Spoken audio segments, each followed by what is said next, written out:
రెండో విడత పంచాయతీ ఎన్నికల పోలింగ్ ముగిసింది. కౌంటింగ్ కొనసాగుతా ఉంది. ఒక్కొక్కటిగా ఫలితాలు వస్తున్నాయి. ఒకవైపున అప్డేట్స్ మా కరెస్పాండెంట్ కరీంనగర్ నుంచి శ్రీనివాస్ లైవ్ లో సిద్ధంగా ఉన్నారు. అక్కడ సిచ్యువేషన్ వివరించడానికి. అలాగే వరంగల్ నుంచి మా కరెస్పాండెంట్ నవీన్ సిద్ధంగా ఉన్నారు. అక్కడ నుంచి సిచ్యువేషన్ వివరించడానికి. ఖమ్మం నుంచి శ్రీధర్, మరొక వైపున నల్గొండ నుంచి రవి సిద్ధంగా ఉన్నారు అప్డేట్స్ అందించడానికి. ముందుగా శ్రీనివాస్, ఏంటి అక్కడ సిచ్యువేషన్? పెద్ద ఎత్తున పోలింగ్ ప్రక్రియ కొనసాగింది. ఓటర్లు తరలివచ్చి ఓట్లు వేశారు, ఓటు హక్కును వినియోగించుకున్నారు. ప్రస్తుతం కౌంటింగ్ కొనసాగుతున్నట్లు తెలుస్తా ఉంది కదా. ఫలితాలు కావచ్చు, పార్టీల మద్దతుదారుల విజయాలు కావచ్చు, ఇవన్నీ ఎలా ఉన్నాయి?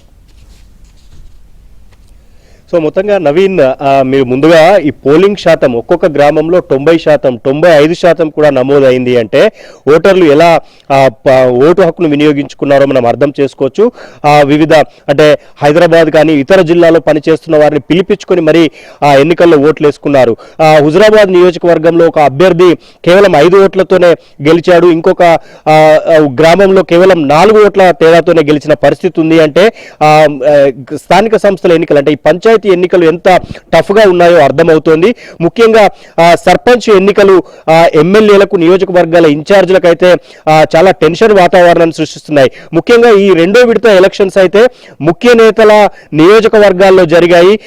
జగిత్యాల జిల్లా, అలాగే ఇటు రాజన్న సిరిసిల్ల జిల్లాలో కేటీఆర్ కు సంబంధించిన ఒక తంగళ్లపల్లి మండలం, అక్కడ 80% బీఆర్ఎస్ గెలుచుకుంది. ఇటు జగిత్యాల జిల్లా, జగిత్యాల నియోజకవర్గం మొత్తంలో అటు జీవన్ రెడ్డి ఓవైపు, ఇటు సంజయ్ కుమార్ ఓవైపు కొంత ఇద్దరు కూడా తమ అంటే తమ అనుచరులను పోటీలో పెట్టుకొని డి అంటే డి అంటూ గెలిపించుకునే ప్రయత్నం చేస్తున్న పరిస్థితి కనిపిస్తోంది. ముఖ్యంగా జగిత్యాల నియోజకవర్గం గురించి చెప్పుకోవాలి. ఇక్కడ బీఆర్ఎస్ కేవలం 5-6 అంటే సర్పంచ్ అభ్యర్థులను మాత్రమే గెలిచింది.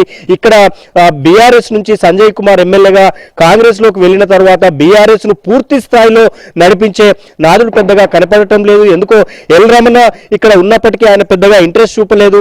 దావా వసంత మాత్రం కొంత నియోజకవర్గంలో తిరిగే ప్రయత్నం చేశారు. సో ఇక్కడ బీజేపీ కూడా కేవలం 10 లోపు మాత్రమే సర్పంచ్ అభ్యర్థులను గెలిపించుకునే అవకాశం కనిపిస్తోంది.